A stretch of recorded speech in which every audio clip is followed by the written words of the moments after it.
Previously on Serial. At first I was like, haha, stop. What you don't have is audio. You don't hear the officer saying, police, break it up. Sweetheart, don't worry. I'm not going to press charges. It doesn't matter. You're fine. Like, you'll just be seen as an irritant now in this case. Well, as an obstructionist. You don't want to get a reputation for that. Not guilty. Not guilty. That's fine. That's fine. But you still have to go through this. From This American Life and WBEZ Chicago, it's Serial. One courthouse told week by week. I'm Sarah Koenig.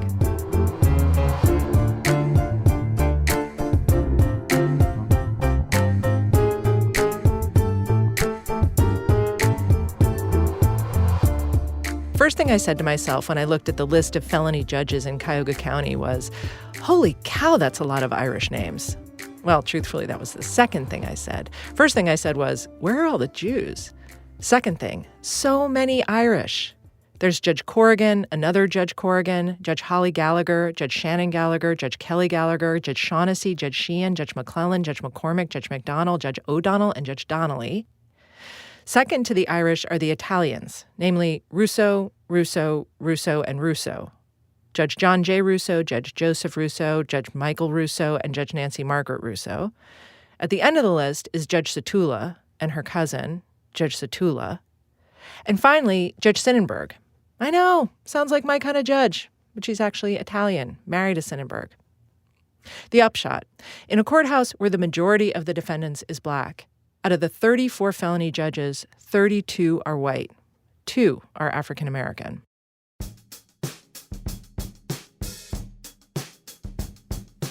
Early on in my reporting here, I was on the 19th floor of the Justice Center, and I wandered into the courtroom of Judge Daniel Gall, just in time to hear him sentencing someone. I think it was 4 years the guy was about to get. I didn't record it, but I took notes. You're pathetic, the judge was saying. You're pathetic, dude. My father had a saying. I shouldn't say this in court, but I'm going to say it. You're a bullshit artist. You're a criminal and a liar, and you've used the system all your life. Then the bullshit artist says to Judge Gall, a liar, a cheater, that's not what I built my life on. Don't come in here and make these pretty speeches, Judge Gall says. You've got what's called a mortal character flaw. The man says, I'm not going to let you down. I left the courtroom a little wigged out. I had never heard a judge talk to a defendant quite like that. Raw and brutal and confusingly intimate, as if these two men were locked in a personal argument rather than a legal one. The man up on the bench, tight and small, acting the enraged parent. The other, chin up but shamed, trying to mollify. A judge's job here, when it comes to sentencing, is, broadly speaking, to punish the offender and to protect the public. There are sentencing guidelines, of course, spelled out in excruciating detail in the Ohio Revised Code. And I'd assume the guidelines meant that sentencing was fairly mechanical. A certain kind of charge would produce a certain kind of sentence, plus or minus a little wiggly room in the margin to account for special circumstances or whatever else. But it's not like that. County judges in Ohio have a lot of leeway in sentencing, a lot of discretion to interpret what punishment consists of, what danger to the public looks like. Leeway, discretion, that's power by another name. Today's episode, we're going to spend it all in one place, in Judge Gall's courtroom. And we chose his room, we as our producer Emmanuel Jochi and I, because frankly, it's sometimes thrilling in there. The shock factor alone is worth the price of admission, but also because his room, more than any we saw, laid bare this prodigious power that judges hold, and the many ways they can wield that power to try to get what they want. Emmanuel is going to tell part of today's episode. He actually moved to Cleveland for us, went to the Justice Center almost every day. He'll be reporting some of this series, so you'll hear from him throughout. And hang on to your hats, America. Emmanuel went to high school and college in Ohio, but he sounds like an Englishman. Long story. Here's Emmanuel. I spent about 5 months off and on watching cases in Judge Gall's courtroom. Thanks very much. That's on record 6117. And so I can say with confidence that this is a typical day. Do you have any common sense at all, dude? Why didn't you just pull over? Most of what's happening in Judge Gall's courtroom, in any courtroom, are pleas and sentencings. Trials are the exception. So this one I'm starting with, a sentencing for a 19-year-old I'm going to call Terrell, isn't unusual in any way. Terrell was caught driving a stolen car. He'd led the police in a chase. He'd pled guilty about a month earlier. And now he was back in front of Judge Gaul for sentencing. Okay, so let's back up for a second here. Please tell me who's in the courtroom. Is that your mother in the far corner to the left? Yes, Judge. Hi, how are you today? Terrell's family is sitting back there, which is usually a good thing for a defendant. It's meant to telegraph that there are people who can keep the defendant in line, should he or she be released. Who else is here with your mother? His sister? Okay, hi, how are you? Judge Gaul greets Terrell's sister and another sister and brother, then turns back to Terrell, starts to churn out a lecture anyone with better behaved siblings has heard. When you're not in jail, do you live with those fine people? Yes. Well, that's too bad for them, isn't it? Because you've been pretty much of a bad guy. Your two nice sisters and your nice brother, they don't have these problems, do they? But you bring grief to their door, don't you? Don't you? You tell me.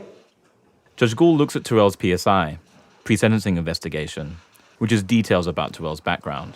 Is your father in the picture? I see him, Terrell says. What does that mean? We don't live together. They were divorced when you were 5. Correcto? Yes. Does your father have a criminal record? Terrell says, not that I know of. Not that I know of. Has he been to the penitentiary? I don't know. He's a decent guy. Yes. What's he do for a living? Some type of iron down. You don't know him well. He sort of deserted you and the family, right? Are your brothers and sisters full brothers and sisters or stepsisters? Full brothers and sisters. Full brothers and sisters. And your parents divorced when you were 5? Is that correct? If you're hearing a sharp note of, I don't know, racial stereotyping in Judge Gaul's questions, an assumption on the part of the judge that this black family is rudderless and unstable, that all these kids must be from different, possibly incarcerated fathers, yeah. I'm guessing Terrell hears it too. I'm quite certain his attorney, John Stannard, hears it. He's standing just behind Terrell, at the podium in the middle of the courtroom. He's got one hand at the back of Terrell's neck, and the other firmly on Terrell's hip, as though he is physically trying to steer Terrell through this. Listen carefully. Mother, do you want him back? He can live with you? Terrell's mother says, yes, she wants him back. Plus, she says, Terrell's son needs him. Right, and that was the other thing. Are you married? No. Are you working? Yes. No, you're not. You're in the county jail. And you've been in the county jail how long? 4 years. How long? 4 months. Okay, so when I ask you if you're working, you don't work in the county jail. You don't support your child. And you had a baby at what age? 18. Was that a smart move? No. That was also a bad decision, right? All right, so let's just review. Judge Gaul lists the bad decisions that led Terrell to this moment. And he's not altogether wrong. A lot of bad decisions were in play. Finally, Judge Gaul sentences Terrell to 4 years of probation. Not a terrible outcome for him, considering Judge Gaul could have given him almost 3 years in prison. Judge Gaul explains the terms of Terrell's probation: periodic drug testing, get a job, and he tacks on one last condition. He tells Terrell that if he has another child out of wedlock that he can't support, he will consider that a violation of his probation. Mother, are you with me there? Thank you.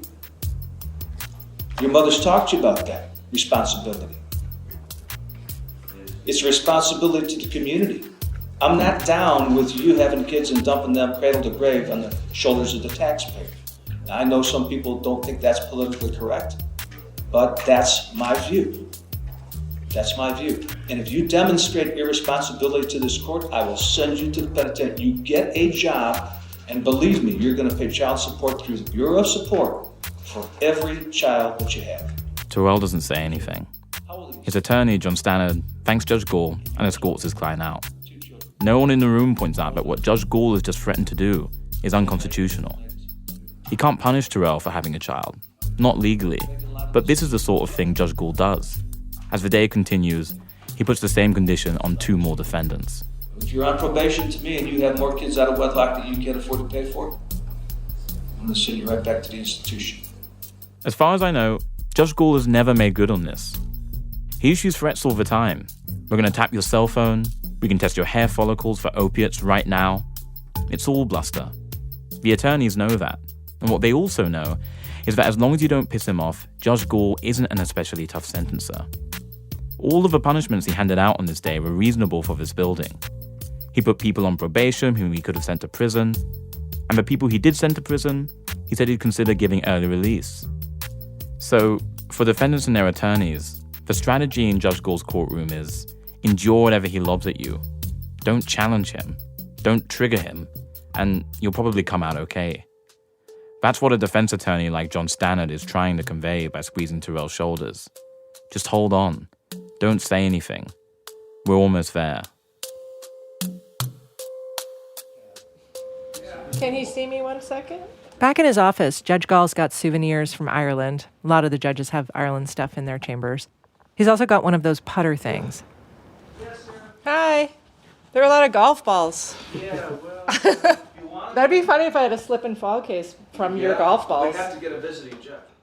Judge Gauls is at home here. He's nestled into the building, along with the sons of other prominent Clevelanders. On his floor are 2 other judges whose fathers were also county judges. Judge Gauls' own father was a Cleveland city councilman and later county treasurer. Judge Gauls started out as a defense and civil attorney and then ran for judge in 1992. County judges are elected in Ohio. He hasn't lost an election since, and there have been 4 of them. He's known around here as a TV judge, controversially entertaining. The way he talks, the way he reacts instantaneously to stimuli. It's why the Cleveland.com reporter sometimes parks himself in Judge Gauls' room on a slow news day. A recent headline, woman convicted in murder conspiracy, calls judge racist, gets life sentence. Here's another. Judge compares man acquitted of murder charge to Las Vegas shooter at sentencing. Note the word acquitted of murder. In that one, Judge Gauls said that if the defendant had pulled a gun on him, on Judge Gauls, quote, I would have busted a cap in you, unquote. The defendant's name was DiMaggio Callahan. Judge Gauls said he remembered this guy from a previous case because, quote, he's got an Italian first name and an Irish last name, and he's a brother. He'll often call black defendants brother and dude, as in... You got a bit of an attitude going here, brother. Emmanuel told me that in 8 months of watching his courtroom, the only black person he didn't hear Judge Gauls call brother or dude was Emmanuel. He uses terms like baby's mama and baby's daddy, which impossible for a white guy to do without making the whole room cringe. He has no truck with political correctness. He's apt to use the term race card. If you throw it down in his courtroom, he says it is not going to work, i.e., woman calls judge racist, gets life sentence. He'll work the Black Lives Matter movement into his colloquy as a pun, I guess.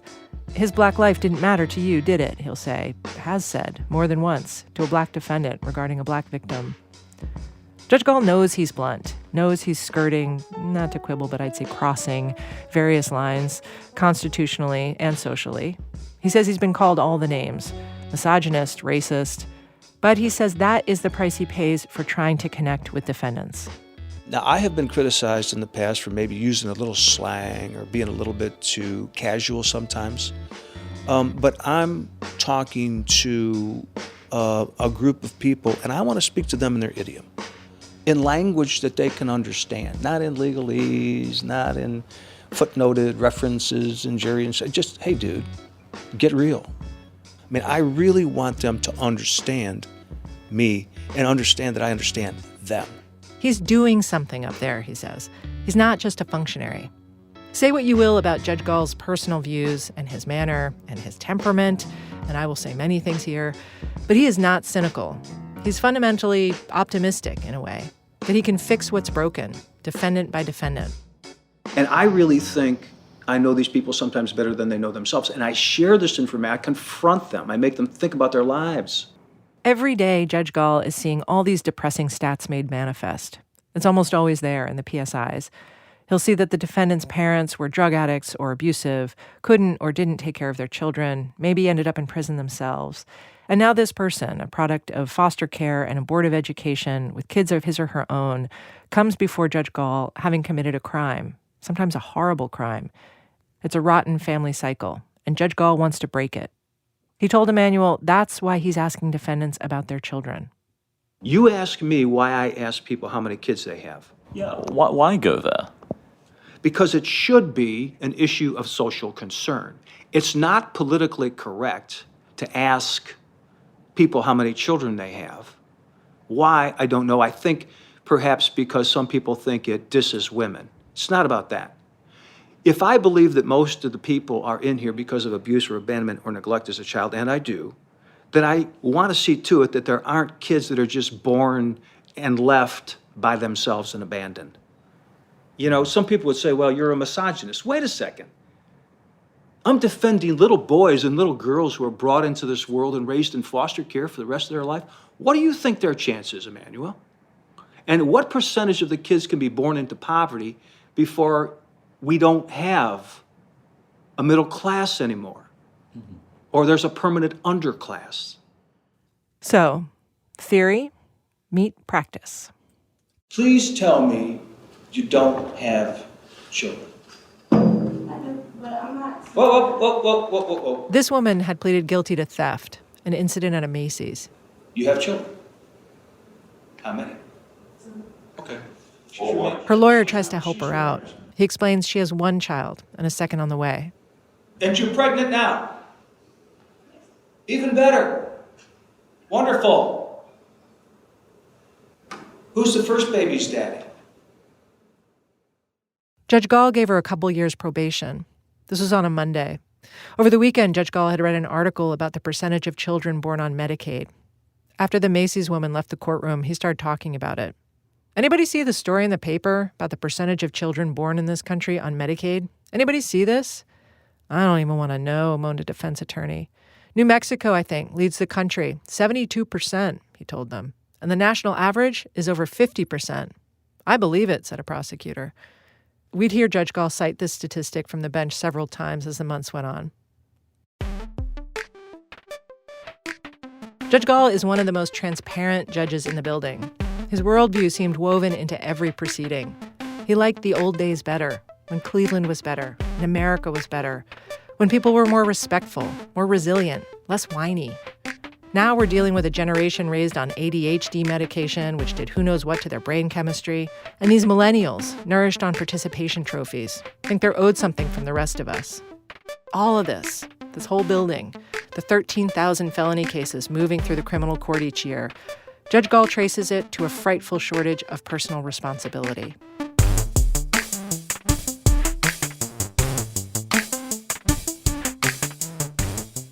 Sentencing in Ohio, the recent history of it, is similar to what's evolved all over the country. Back in the mid-1990s, when we were freaking out about rising violent crime, Ohio, like many states, revamped its sentencing laws. It redefined certain felonies, made some punishments harsher, and got rid of parole for most cases. And I'm going to shamelessly oversimplify for a second because the reasons why Ohio's prison population climbed are complex and super interesting, by the way. But just know it did climb, mostly because people began serving longer sentences. In 1974, Ohio prisons held 10,700 people. By 2011, they held almost 51,000 people, a 400% increase. That's expensive. More than $1.25 billion expensive. So that year, 2011, Ohio, again like other places, swung back the other way. It passed new legislation aimed at unpacking the prisons. It gave judges more options for diverting low-level felons to alternative punishments and broadened the opportunities for probation. That suits Judge Gall just fine. He likes probation. He likes lengthy probation. I probably put more people on probation than any other judge in this courthouse. Really? Yeah, because I can always put them in prison later, right? And I keep my eye on them. Probation gives Judge Gall ongoing control over people's lives. It's his best hope for getting them to change. And I probably have at any one time anywhere between, I don't know, a couple thousand people on probation to me. 50% of people on probation violate. Probation, what insiders call getting paper rather than time, is what most defendants want. But probation has its own hazards. Probation here is actually called community control sanctions, emphasis on the control, which is why I have heard defendants tell judges they'd rather pay a big fine or just do some jail time and get it over with rather than be on probation. On probation, you're out, but you're not free. You are still tethered to the courthouse. And the conditions of your release can worm their way into almost every aspect of your life. They can dictate who you live with, where you work, whether you can have a beer after work, whether you can go to your uncle's funeral or your niece's wedding. It's so easy to slip up. A dirty urine test, a missed meeting, maybe you get indicted on a new crime, and you're back before Judge Gall. That's why he's got more cases than most judges in the building, because of all those probation violations. We watched one violation hearing for a woman named Vivian. I know you quite well. We've talked on 5 or 6 occasions now. correct? Are you with me, Sam? Okay. So I feel like I know you pretty well. Judge Gall doesn't know Vivian pretty well, but he knows her specs. She's 29, single, 3 children. Her youngest is 3 months old. A couple of years ago in 2015, she pleaded guilty to felony drug possession. She got caught with a small amount of cocaine. Rather than convict her of the felony, Judge Gall granted her what's called an ILC, intervention in lieu of conviction. Works sort of like probation. The idea is if Vivian can do everything she's supposed to, her case will go away. The list of requirements is significant. Report weekly, undergo drug testing, complete intensive outpatient drug treatment, go to AA meetings, obtain a sponsor, get counseling, get her GED. She's done everything, except stay clean. A recent drug test showed she'd been using. This is her 5th violation, her 6th time before Judge Gall. And I'm telling you that you got to deal with the drug problem or you're going to lose your job and your children are going to live in poverty. Judge Gall takes time with Vivian. For a matter that another judge might have dealt with in 5 minutes tops, Judge Gall spends 20 minutes talking to her. That's a dog's age in this building. He spins through the usual jazz about babies' daddies and bad decisions in the welfare state, Medicaid, New Mexico, 72%. But he also seems sincere about trying to help her. He bores into the detail of her schedule, asks about her job. She works nights in the kitchen of a casino for $10 an hour. Bad idea, he tells her. That's exactly the kind of place where you're going to be offered cocaine. You need to stop the second shift work. I think it's setting you up for failure. I do. If you could get up and get the kids off or get the kids daycared and work during the daylight hours so that you and the children could rest at the same time, you need to get on this. You're working, 16 hours a day without the help of anybody. 3 months ago, at another violation hearing, Judge Gall got fed up and sent Vivian to jail for a week to try to scare her straight. That didn't work. Today, she's desperate not to get locked up. She's worried she'll lose her children. Her comportment is deft. She knows not to beg in here, not to whine. She admits her weakness, flags her strength. She tells him all on her own she's enrolled herself in an intensive outpatient drug treatment program, an IOP. I just feel like I should do better, and I can do better. And if you give me an opportunity, I promise you I will. I know I've done wrong numerous times, but I've enrolled myself into an IOP program without court order, without anybody telling me to do it. I did it on my own. Vivian's attorney today requests that Judge Gall transfer Vivian to drug court. Instead of remaining under Judge Gall's supervision, she'd be put on a specialized docket designed specifically for people like her. People who aren't violent, who don't want to be criminals, but who get in trouble with the law because of their addiction. Over in drug court, they use a therapeutic model. Their question is not, how can we best punish you? It's, how can we best help you get better? One of the drug court judges is Joan Sinnenberg, who has a social work background. Actually, she's the recovery court judge, which is a docket for people struggling with both mental health and drug problems. And it is a different vibe over there. Just really fast, I'm going to show you. I was with her one day when she popped into that courtroom to say hi. Hi, how are you? I miss you guys. How are you? Another judge was substituting for her because she was tied up on a murder trial. The participants sat in the jury box and on the benches. The atmosphere was casual and warm. I miss you a lot. Do you miss me too? Are we missing her? Come on, that's what I want you to say. Right? I love you. Do the right thing, okay? On the way out, Judge Sinnenberg ran into one of the recovery court participants in the hallway, a guy named Craig, gave him a big hug. He's amazing. Yeah, you're one of my inspirations. This program's amazing. A little hectic and stressful, but amazing. So proud of you. This whole experience was amazing. I'm so proud of you. Thank you. You have come so far. I know. Nice, right? No one gets torn down in drug court. No one is asked why they're pregnant. I'm not saying it's a cure-all. Ohio has been devastated by the opioid crisis. But research shows that programs like these are the best way we've found to help people with drug problems stay out of the criminal justice system. So, Vivian's attorney asks for drug court. And the probation department, which is staffed with substance abuse specialists and social workers, they're well regarded around here, they're also recommending Vivian for drug court. But Judge Gall flicks that idea aside. As if drug court is going to do something different than what we've already done. It's as if he's saying, I got this. I deal with addiction all day long. Vivian's just got to buckle down, stay the course. She doesn't need drug court. She has me. Vivian's attorney doesn't push back much on this. He even seems to agree with Judge Gall. What difference would it make? One difference, in drug court, she'd have one defense attorney dedicated to her case who'd follow her progress and update the judge. But this guy is her fifth attorney. Each time she has to appear before Judge Gall, she's assigned someone new. First, there's a public defender, Linda Ricco, who negotiated the ILC deal. Since then, it's been assignment list attorneys. There's Charles Morgan, then Jim Hoflick, then Aaron Brockler. He represented her at 2 hearings, actually. Today, it's Joseph O'Malley. Their goal, all of them, is to keep Vivian out of jail. Other than that, they don't have much of a stake here. They're not thinking too hard about how she progresses with drug treatment or what would work best for her. They're getting paid $100 for this hearing, and the moment it's over, she's not their client anymore. Today, Judge Gall ends up putting Vivian on house arrest at her own suggestion. I'm sure Vivian would like this interaction with Judge Gall to be her last, but alas, she is midstream. A month from now, she'll be indicted for theft, for using a friend's credit card. At another hearing, Judge Gall will tell Vivian she's out of control, and he'll send her to jail. She'll spend 51 days there while the credit card case gets sorted out. She'll plead guilty to a couple of first-degree misdemeanors. Judge Gall will tell her she's weak, indulgent, selfish. He'll tell her to quit the tears, sweetheart, and he'll give her a suspended jail sentence, more home detention, plus 2 years probation. Now, instead of 3 AANA meetings a week, she must go to 4 a week. 2 months later, she'll violate again. This time, she'll beg for inpatient treatment. She'll tell Judge Gall her cousin died 3 weeks ago from an overdose, and she's afraid.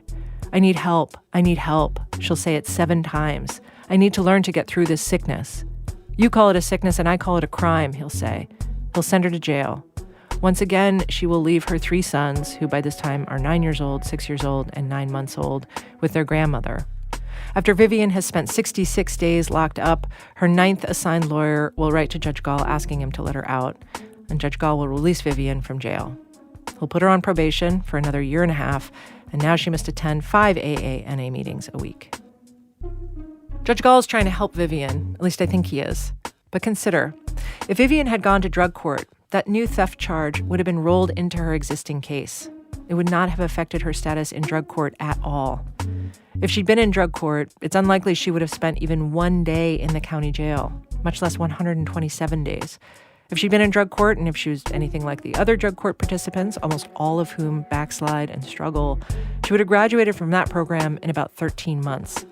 As it stands, she's been embroiled with Judge Gall for 3.5 years and counting, for fewer than 5 grams of cocaine.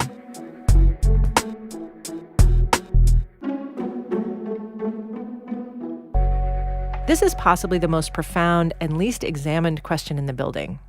What works? The court doesn't gather statistics on sentencing, and that's true for most of the country, by the way. No data that says defendants in Cuyahoga County do better after 6 months of probation than after 3 years of probation, or in terms of reoffending, 4 years in prison yields better results than 7 years in prison. We just don't know, which I found rather astounding when I realized no one is tracking this. The court keeps extensive data regarding efficiency, how many cases are moving through whose dockets and how quickly, which I'm not knocking efficiency, it's important. That's why people here are generally not waiting years and years for their cases to resolve, and that's good. But there's no database, locally or nationally, that shows what works. So each judge in the building has to muddle it out for him or herself. Judge Cassandra Collier-Williams put it to me this way. There's 34 judges up here, and it's like 34 different cities. Of course, judges here aren't just winging it, or mostly they're not winging it. They're basing their decisions on the sentencing guidelines and on their professional experience, but they're also making decisions based on their life experience, on where they come from and who they know and where they live and what they read and what it is they hold dear. Duck into various courtrooms and you feel it right away. Mr. Cook, how old are you? 22 years old. I need you to speak up just a little bit, okay?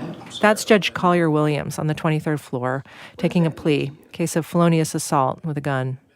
She painstakingly lists for Mr. Cook all the rights he's giving up by not going to trial.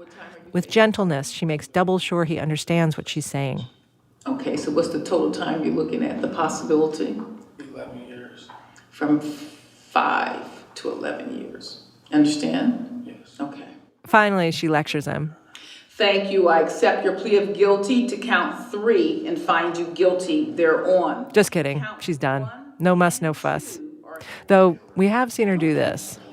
You have 30 days to register to vote and show proof of that to your probation officer. And now you are required to vote in all elections. And the reason why I do that is because people died for this right. Judge Collier-Williams wants felons to participate in democracy like everybody else.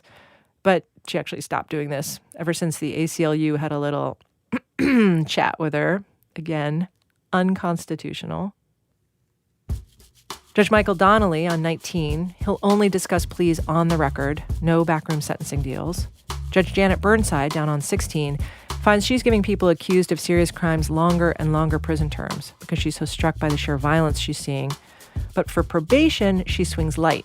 She wants to get people off of court supervision as quickly as possible. A few years ago, the probation department started using what are called evidence-based practices to determine probation. You ask a bunch of questions to try to figure out a defendant's risk of recidivism and then tailor the conditions of probation to his or her level of risk. A PowerPoint I saw in the method included a slide that said, quote, avoid threatening, lecturing, arguing, shaming, or sympathizing. But judges don't have to take the probation department's recommendations. They're optional. Judge Kathleen Ann Satula, back up on 23, says she uses the evidence-based thing only sometimes. Her philosophy is akin to Judge Gauls. She told us short probation, that's throwing a person away. She'll typically give 5 years of probation with super strict conditions, 90 AA meetings in 90 days, for instance. And if you miss a day, you have to start over. She owns her reputation as a tough judge. Wake up! Mean would be the tamest thing we heard to describe her. But I gotta say, we didn't see that so much. She was tough, but we didn't get the feeling her toughness was self-serving. We watched the sentencing of a young guy, 19. He'd stolen a bunch of cars. Other guys were involved, but they didn't get indicted. It was intense. She asked the defendant, you live with your father, so why didn't he pay your bond? $250 and you could have gone home months ago instead of sitting in jail all this time. You know, we called your father. He said he didn't know your address or where you stay. Does that surprise you?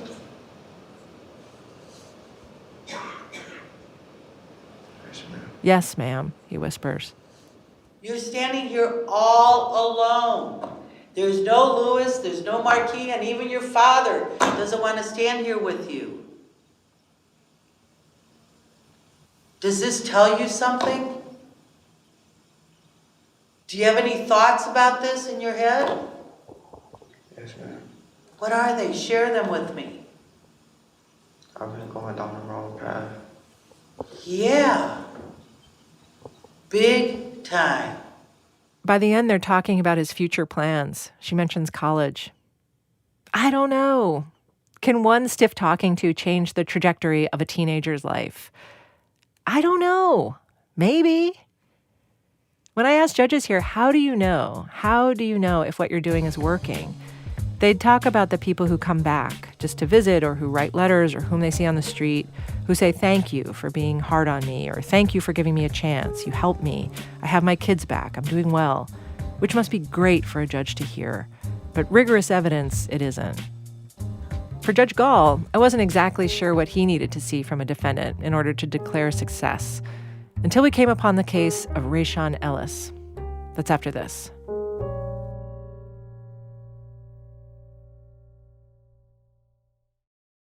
When Judge Gall sentences someone, the principal thing he's looking for is remorse.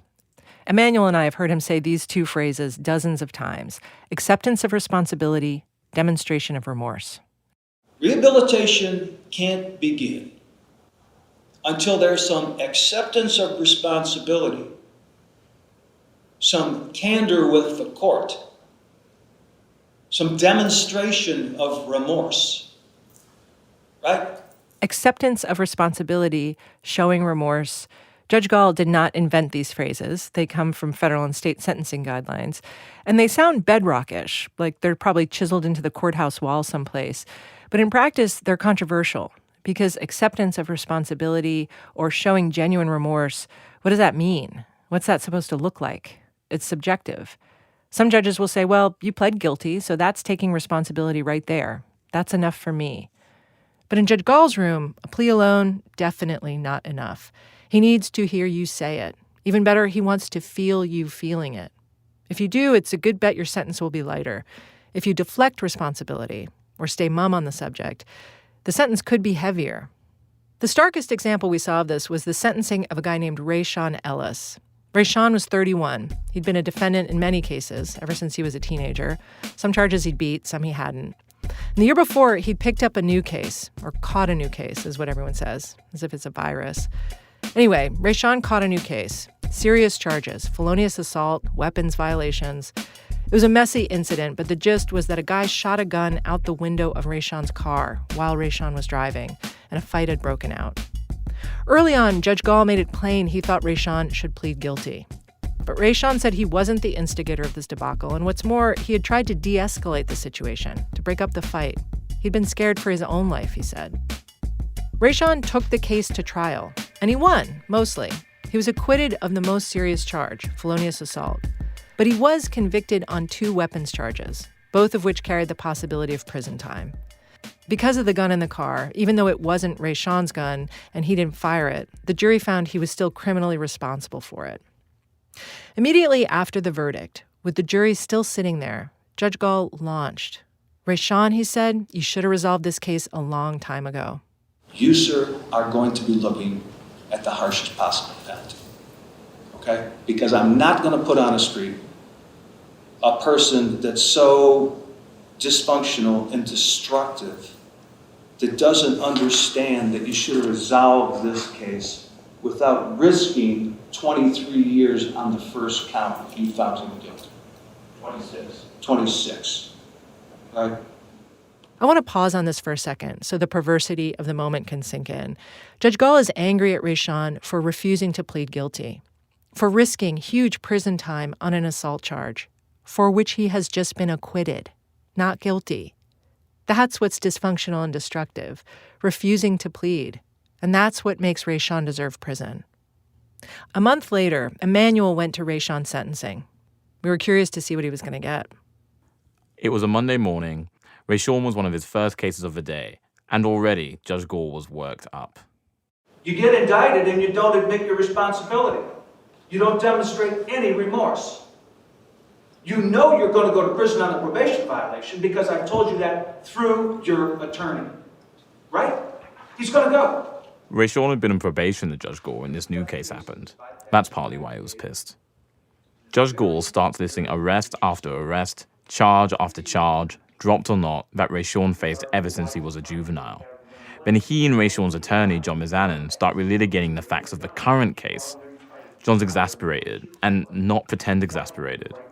You often see attorneys performing an argument, but you don't often see a real one. John is insisting that Rayshawn had tried to do the right thing, to keep the people around him from getting shot. He's getting hot with the judge. You know, what he should have done. What was he supposed to do? What you're supposed to do, if I'm at a party... This goes on and on. Rayshawn is facing 5.5 years on the probation violation alone. Never mind the new charges he's just been convicted of, which could add another 4.5 years. So 10 years total if the judge wants to stick it to him. This fighting is not helping. Finally, right as Judge Gaul says, so you're sentenced to... Rayshawn interrupts. So you're sentenced to... Can I speak, please? I thought you did speak. You want to speak further? Right ahead. Rayshawn takes out a 4-page letter and begins reading. Your Honor, Judge Gaul. Well, Judge Gaul, I don't understand what you have been trying to communicate to me this whole time. I was wrong. I'm wrong for being criminal. Later, back in his chambers, Judge Gaul read parts of the letter aloud to me. Being a criminal, my point of view has been clouded since I was first charged at 16 years old. And I have been angry ever since. I have finally opened my eyes and saw and came to realize I have been wrong for 15 years. It has humbled me. This experience has helped save my life and awaken me to my self-destructive illusions. You are an outstanding judge. I'm going to remind you of what you said, that I could be your son, and I'm not assuming that as favoritism. That comment truly touched me and made me look at you different. I originally perceived you to be prejudiced and never expected you to show me your human personal decency. I recognize the wisdom and help you imparted on me, that I was wrong, and you have been trying to reason with me, to consider my choice to associate with the criminal lifestyle. And it goes on and on and on. In the courtroom, Rayshawn read his letter for more than 7 minutes. When he finished, Judge Gaul was stunned. That's really a tremendous letter. I've been doing this for 35 years, and that's sort of like the criminal equivalent of the Gettysburg Address. He said he wanted to get the letter laminated and read it from time to time because he found it inspiring. A visitor to the courtroom, such as myself, might consider Rayshawn's letter a brilliant strategic move, while also wondering whether Judge Gaul had just been played. But Judge Gaul believed the letter was genuine. He was moved. He said to Rayshawn, "It's not possible for anyone to fake what you just said." The letter was gratifying for Judge Gaul. Of course it was. But I think it was also maybe vindicating for him, because I'd been there to hear it. I'd also been in the room a few weeks earlier when a defendant had called Judge Gaul racist. Judge Gaul knew I'd been squinting uncomfortably through the harangues and the stereotyping. And now he was proof. Gaul's method worked. Judge Gaul was emotional about it afterwards. He mentioned a Bible story about the good thief who was redeemed. He choked up. So, there may be some redemption here. He's certainly young enough. And if he changes his attitude, he may amount to something. He may make it. Because of the letter, Rayshawn cut his own sentence roughly in half. Judge Gaul was going to give him 6.5 or 7 years, he said. Instead, he gave him 3. And he told Rayshawn, come back in 6 months and apply for judicial release, what's known as shock release, a way of cutting someone loose who's learned his lesson after the shock of prison. So 6 months, he said. File a motion. Maybe I'll shock you out. 6 months to the day, John Mazanin, Rayshawn's attorney, did file a motion for shock release. Judge Gaul held a hearing. Rayshawn and Mazanin were there. But it lacked the magic of the sentencing. Instead, Judge Gaul trawled Rayshawn's criminal record all over again. So much prior involvement with the system. Cruelty to animals, that jumps off the page. Anyone that would do that to an animal. Rayshawn pushed back. It wasn't me. I was 14 years old and someone shot a cat on my porch with a BB gun and I didn't tell. What about the aggravated robbery in 2001? Well, that one, I didn't do it, but I was there, so I got caught. And then the crime at hand. Judge Gaul accused Rayshawn of knowing about the gun, of putting other people in danger. Rayshawn said it wasn't like that. Judge Gaul said, why are you minimizing? The Gettysburg Address wasn't echoing in anyone's ears. Judge Gaul denied Rayshawn's motion for judicial release. I'm denying your motion for shock probation at this time, he said, because you are not accepting responsibility, and therefore you're not demonstrating any remorse. Try again in 6 months, he told him. See if your attitude has changed. After it was all over, I talked to Rayshawn about how this whole thing went down. He told me he still hadn't made sense of it. Judge Gaul had all but promised to shock him out if he did well in prison, and he had done well. 6 months earlier, when he wrote the letter, he said it was partly sincere, partly political. He knew he'd need to stroke Judge Gaul's ego. He behaves like a king, he said. He wants you to, honor him. You can become the jester, and then he may think about dropping some crumbs off his table. But at the hearing for shock release, he figured they were past the stage of flattery and theatrics. So he was taken aback when Judge Gaul started in on the details of his case. Rayshawn said he kept trying to talk to him, man to man. I respect you as the individual and the position that you're holding. Because, I'm being accused of something, and I need you to be a professional and look at the facts and find out what the evidence is. And he just automatically already knew, it doesn't matter if you're innocent, I want you guilty. I kept trying to tell him, there's more to this story. And I don't know what you want me to tell you, but that's the honest-to-God truth. Rayshawn didn't feel as if Judge Gaul were leading him down the road toward responsibility and redemption. He felt as if Judge Gaul simply wanted submission, for its own sake. Rayshawn said Judge Gaul, quote, struck me as nothing less than a raging slave master. And I just had to let him know in such a nice way without really hurting his feelings too much, I ain't that guy. I ain't no slave. I'm not scared of you. And I was, a lot of times I kept telling him, I don't agree with you. I don't agree with what you're saying. And he just didn't like that. So he wanted it his way or no way. And it was just man, it's not your way or no way. But it is Judge Gaul's way or no way. That's the maddening corkscrew of Rayshawn's position. Judge Gall shouldn't require him to grovel. Rayshawn's right about that. But there's nothing Rayshawn can do about it, because Rayshawn is the one who broke the law. Everything Judge Gall's doing is legal.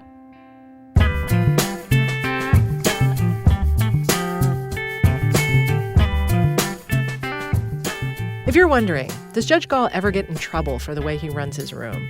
Is he ever reined in? Well, let me tell you about this one last case, just quickly. It was back in 2015, so I wasn't there for it, but I do have a transcript. A guy named Carlton Hurd was indicted for shooting. He said he didn't do it. He wanted to go to trial. After being postponed a few times, day of trial finally comes, and Carlton Hurd's attorney asks for another continuance because he said Mr. Hurd had just informed him a half hour ago that he's been covering up for the real shooter. So now they need more time to investigate. Judge Gall does not take kindly to this motion to continue. He thinks this last-minute new evidence claim is bogus. He's sure they're just trying to delay. He does what he does, which is to excoriate Mr. Hurd for being black, among other things. Your black life didn't matter to you, did it? And your child's going to grow up, and I'm speculating now, just like you did, without a dad. Did you have a father? No, says Carlton Hurd. No, of course not, says Judge Gall. But then, even by Judge Gall's standards, Judge Gall veers out of bounds. He says to Carlton Hurd, you're either going to go to trial right now or you're going to plead guilty. Carlton Hurd hadn't asked for a plea deal, and the state had not offered one. No matter. Judge Gall comes up with his own deal for Carlton Hurd. He says, if you plead no contest to the indictment right now, I'll sentence you to 14 years. Quote, if you take the case to trial and are convicted, you will do multiples of 14 years. Because if you're convicted of these charges, that's what you deserve. You deserve to spend what could be the rest of your life in the state penal institution, unquote. What's it going to be? Carlton Hurd says, I'll go to trial. His mom blurts out, no. Carlton says to her, listen to what he just said. 14 years seemed like forever to Carlton. His little daughter would be 18 when he got out. But his mom was hearing the other numbers, multiples of 14, if he's convicted at trial. They confer for a bit off the record. Then Judge Gall tells them at length about another case he had in which he offered a couple of, quote, knuckleheads, a deal they didn't take. I had the same conversation with them I'm having with you. They sat right there, right in that chair. I told them, I said, look, you can do 15 years, or if you're convicted of all this other stuff, you're going to get consecutive time. They both got sentenced to 78 years. Judge Gall asks again whether Carlton wants to plead. I didn't do it, says Carlton Hurd. Judge Gall says, look, you want to go to trial, go to trial. You have a beautiful suit on, you can sit there and maybe the jury will think you're a great guy and you're not guilty. What do you want to do? There's a pause. All right, let's bring the jury up, Judge Gall says. The jury's on its way. If they walk into this room, my deal with you is off. I'll take it, says Carlton Hurd. It was like a now or never thing. That's Carlton. When I asked him why he said yes to the plea, he told me his mother persuaded him they could fight it, that they could appeal, which they did. Because it was like what he was saying, like we just knew that's not nothing that a judge really could be saying. Like he ain't supposed to be saying and doing none of that. The Court of Appeals agreed. I got the sense reading their decision that the justices were straining to contain their displeasure. A plea is supposed to be knowingly, intelligently, and voluntarily made. That's the standard. The fact that Judge Gall participated in the plea, by itself, that's not necessarily unconstitutional. But the way Judge Gall did it, concocting the plea all on his own, without even asking the prosecutor or the defense attorney, then you add in the pressure, the threats, the way he made it obvious he thought Carlton was guilty before even seeing a scrap of evidence.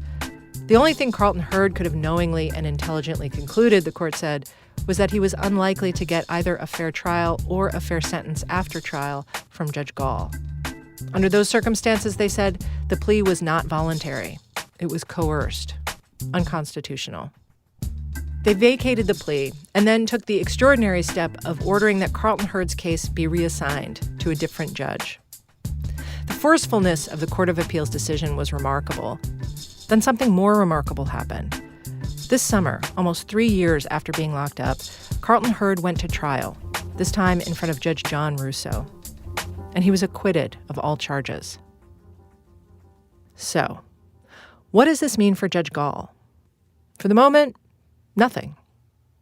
I asked Judge Gall whether he felt he'd screwed up in Carlton Hurd's case. His answer, no. To me, he said, this isn't a case about an innocent man being railroaded by the system. It's a case that clearly demonstrates how a defendant and his attorney manipulated the system of justice to their benefit and beat a murder case. Attempted murder, actually. The day Carlton was acquitted, I called Judge Russo. He'd presided over the trial, but he's also the administrative judge for the Cuyahoga County Court of Common Pleas.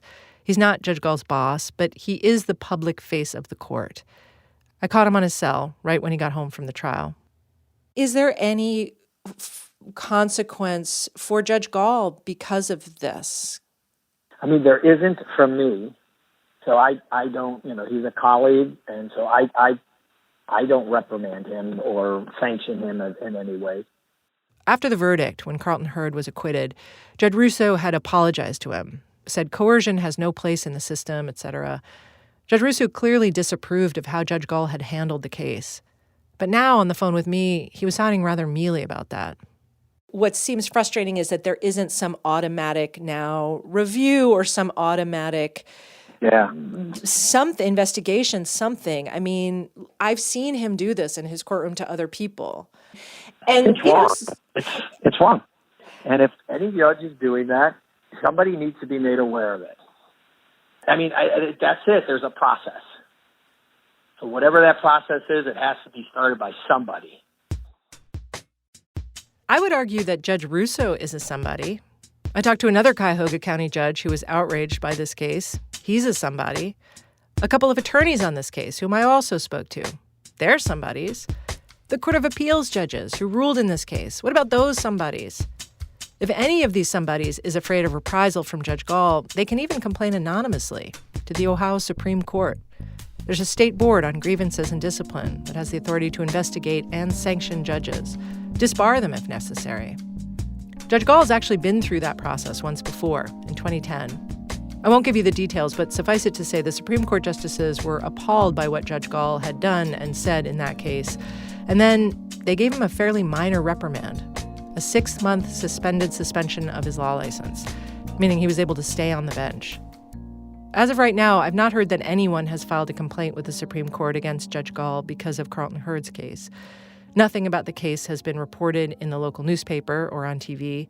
No one's picketing outside his courtroom. So Judge Gall's not too worried. He's been on the bench for 27-plus years.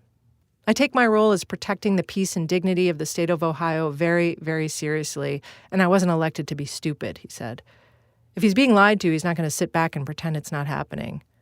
I wasn't elected 6 times to be a dumbass, unquote. As long as the voters keep voting for him, then, he's going to keep on keeping on. And he's right. Yes, there's the appeals court and the discipline board, but really, every 6 years, it's the voters who have the final say. And most of the voters here and everywhere, it's understood that, what do they know? For decades, they've seen the same Irish and Italian names on the ballot, almost all Democrats. What's a Russo over a Corrigan over a Gallagher? How could you even keep them straight? Mostly the voters are casting their ballots and then staying far, far away from the felony courthouse. It doesn't touch them, and they don't touch it. Until there's a shockwave, a crime and punishment shockwave that billows out across the city, the county, the country. That's next time on Serial.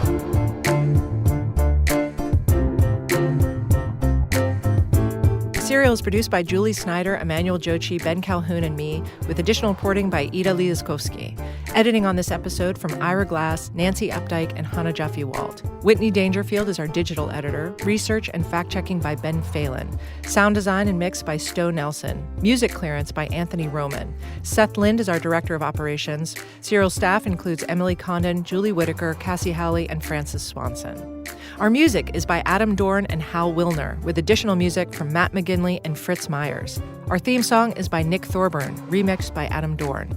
Special thanks to Gypsy Escobar at Measures for Justice, Cullen Sweeney, Corey Schaefer, Zoe Root and the Justice Programs Office at American University's School of Public Affairs, David Brown, Kelly Mitchell, and Julia Laskarunsky at the Rabina Institute of Criminal Law and Criminal Justice, Sarah Andrews and Scott Shoemaker at the Ohio Criminal Sentencing Commission, Brian Hoffman, and the Pretrial Justice Institute.